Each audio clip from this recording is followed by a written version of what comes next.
नबी अलैहिस्सलाम की साहबिया हैं, उम्मे साबित रज़ियल्लाहु ताला अन्हा कहती हैं कि अल्लाह के हबीब अलैहिस्सलाम ने इरशाद फरमाया, जब कोई इंसान गुनाह करता है तो मेरा अल्लाह इतना रहीम है, इतना करीम है, फरिश्ते को रोक देता है कि ठहर जाइए, हो सकता है मेरे बंदे को याद आ जाए कि मैंने गलती कर ली है, मैंने परवरदिगार की नाफरमानी कर ली है, मैंने बड़े उस परवरदिगार की गुस्ताखी की है, हो सकता है किसी वक्त उसके जहन में आ जाए, ठहर जाइए।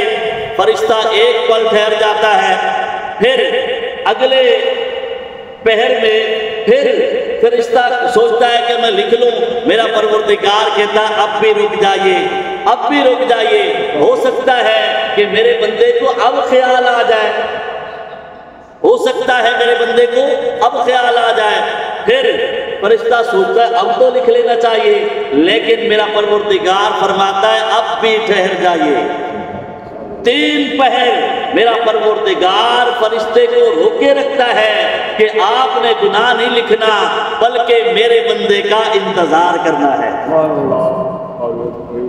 जब 3 पहरों में इंसान गुनाहों से तौबा कर लेता है, अस्तगफिरुल्लाह पढ़ता है, तो मेरा परवरदिगार उसके गुनाह को भी नहीं लिखने देता, और जो उसने गुनाह किया है उस पे मेरा परवरदिगार अजाब भी नहीं अता फरमाएगा।